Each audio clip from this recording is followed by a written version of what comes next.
दादा को भी था पता क्योंकि सबसे ज्यादा साथ उन्होंने पाले। तुम आगे बढ़ो, हम तुम्हारे साथ हैं। तुम आगे बढ़ो, हम तुम्हारे साथ। कोण म्हणतो देणार नाही, घेतल्याशिवाय राहणार नाही। कोण म्हणतो देणार नाही, घेतल्याशिवाय राहणार नाही। अरे या सरकारचं करायचं काय?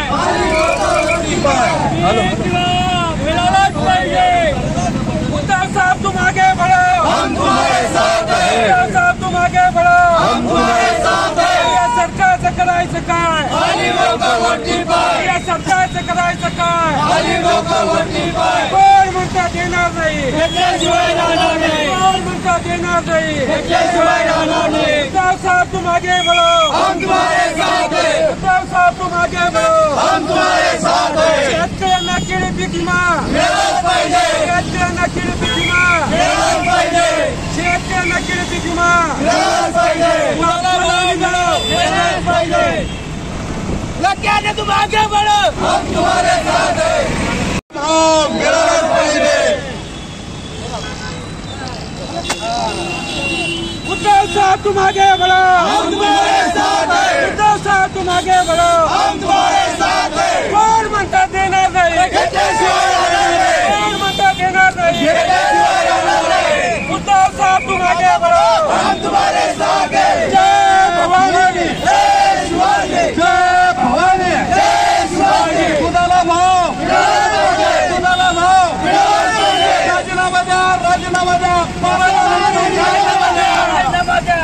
लक्ष्याने तुम आगे बढ़ो, हम तुम्हारे साथ हैं। लक्ष्याने तुम आगे बढ़ो, हम तुम्हारे साथ हैं। जय भवानी, जय शिवाजी, जय भवानी, जय शिवाजी, जय भवानी। जय शिवाजी। आजचं आंदोलन जे आहे 3 दिवसापासून आंदोलन चालू आहे। आजचा आंदोलनाचा 3रा दिवस आहे। शेतकऱ्यांनी पीक विमा केळीचा पीक विमा काढला। 1 रुपयाप्रमाणे शेतकऱ्यांना यांनी विमा काढण्यासाठी शेतकऱ्यांना प्रोत्साहित केलं, परंतु 1 रुपयाचा विमा हा शेतकऱ्यांना आजपर्यंत 1 रुपयासुद्धा मिळाला नाही। केळीचा जो पीक विम्याचा प्रीमियम होता हेक्टरी 10,500 रुपये प्रत्येक शेतकऱ्याकडून भरून घेतले, त्यांचं जिओ टॅग केलं, त्यांचे फोटो काढले, त्यांचे सातबारा घेतले, सातबाऱ्यावरती पीक पेरा केळीचा घेतला, परंतु हे सर्व करत असताना यांनी 2 महिन्यामध्ये ज्या वेळेस प्रीमियम घेतला आणि विमा काढून घेतला तर शेतात जायला पाहिजे होतं, चौकशी करायला पाहिजे होती की ह्या शेतात केळी आहे का नाही आहे, आणि जर समजा त्या शेतात केळी नसेल तर त्या शेतकऱ्याचा विमा काढून घ्यायला नको होता, त्यांचा प्रीमियम घ्यायला नको होता, परंतु यांनी प्रीमियम घेऊन घेतला। 1 वर्ष उलटून गेलं। ज्या वेळेस पैसे द्यायची वेळ आली, प्रीमियम घेतल्यानंतर ज्या वेळेस विम्याची रक्कम द्यायची वेळ आली त्या टायमाला हे सर्व नेते मंत्री हे सर्व कमिशनखोर सर्व आज फक्त शेतकऱ्यांच्या हालअपेष्टा बघते। बरेच दिवसापासून महाविकास आघाडी तालुक्यामध्ये आंदोलन करते, परंतु यांचं दुर्लक्ष आहे। कुठल्याही परिस्थितीमध्ये शेतकऱ्यांना पीक विमा मिळाला पाहिजे, ज्वारीची खरेदी ही पूर्ण झाली पाहिजे, त्याचप्रमाणे दुधाला 5 रुपये जे अनुदान शासनाने डिक्लेअर केलेलं आहे ते अनुदान गाईच्या दुधाला मिळालं पाहिजे, त्याचप्रमाणे कापसाला जो हमी भाव फडणवीस साहेबांनी धुळ्याला, जळगावला, पावड्याला सभा घेऊन डिक्लेअर केलं ते अनुदान शेतकऱ्याच्या खिशात गेलं पाहिजे। या खोट्या बुलतापांना हे सरकार शेतकऱ्यांना चुरते बनवते।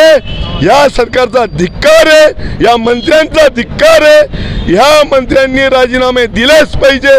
त्यासाठी आम्ही आज केळी रोडावरती फेकली आणि मंत्र्यांचा निषेध केला। लक्ष्याने तुम आगे बढ़ो,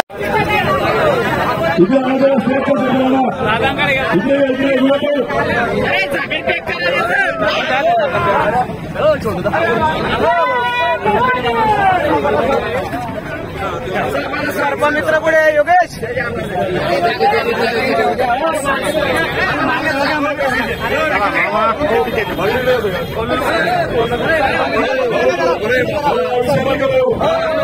अरे मागे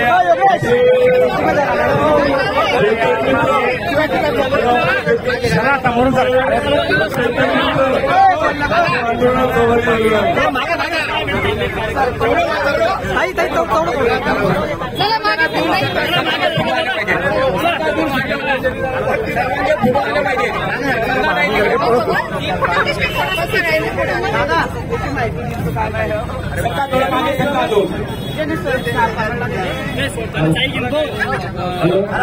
नमस्कार, मी सर्पमित्र योगेश कालपाडे, जिल्हाधिकारी कार्यालयाची होती. त्या ठिकाणी साप आढळला आणि इथलं आंदोलन चालू असताना तिथल्या आंदोलनकर्त्यांना त्या ठिकाणी साप सापडला दिसला आणि त्यांनी बरेच सर्पमित्र योगेश कालपाडे, राजेश सोनवणे, प्रदीप शेळके यांना फोन लावला आणि आम्ही त्या ठिकाणी तात्काळ पोहोचून सापाला आता ताब्यात घेतलेला आहे.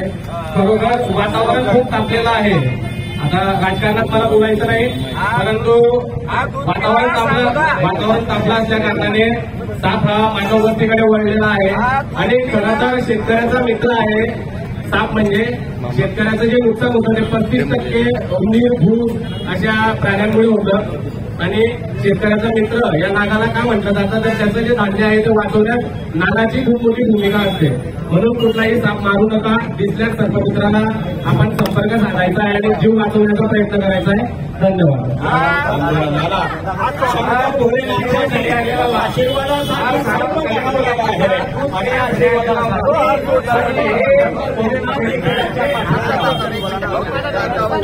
आपल्याला आंदोलनामध्ये बघा, आपण म्हणतो ना आंतरमनापासून बंदी केली तर देवालाही पाव नाही. आज शेतकरी शेतात राबतोय, पण शेतकऱ्याचा मित्र साप मात्र त्याच्या मदतीला धावून आलेला आहे. या जिल्ह्यातल्या कार्यालयामध्ये मला असं वाटतं सापाला पण एका प्रकारे देवतेचं रूप दिलं गेलं इतिहासामध्ये. आणि हा साप शंकराच्या गळ्यातला हा साप, महादेवाच्या गळ्यातला साप असं म्हणतात. शंकराने विष पचवलं म्हणून त्याला महादेव म्हणतात.